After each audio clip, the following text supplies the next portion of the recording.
Okay, we've been talking about Joseph, and we talked last week about how his brothers didn't like him, and they in fact downright hated him, and how his dad loved him the best and had given him a special robe of many colors, expensive, unique robe, as the Bible mentioned it, so we know it was unique.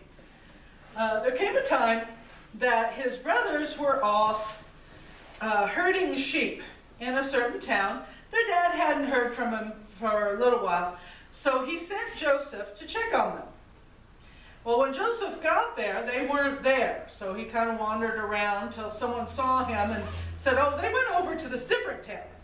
So he went over to the different town they had moved on to, and they saw him coming. And they said, you know what, we could kill him, and then we wouldn't have to put up with him or his silly dreams anymore. Reuben, who was the oldest, he said, you know what, let's not kill him, because, I mean, he is our brother. Let's throw him in this pit over here. Like, that's a lot better. We'll just throw him in the pit and, you know, abandon him there and he can starve to death. Because that's better than just killing him. Somehow. I don't know what happened to Reuben. He left the group. Joseph arrived. They took his pretty coat off of him and they threw him in the pit. Some translations call it a cistern, which would be a place you store water. Only there was no water in it. While they were eating lunch, a group of Ishmaelites came by. Ishmaelites being distant cousins of theirs, and they were traders.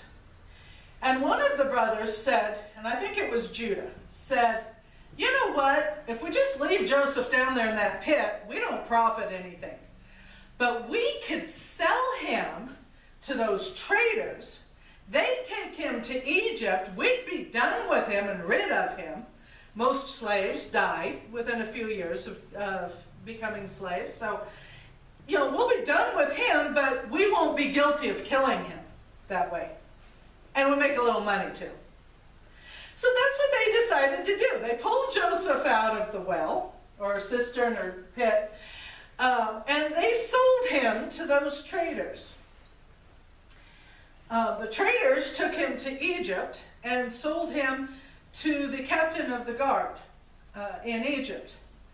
His brothers, Reuben, came back and he looked in the cistern. He meant to pull Joseph out and send him home. But he looked in there and Joseph wasn't there, and so he starts panicking.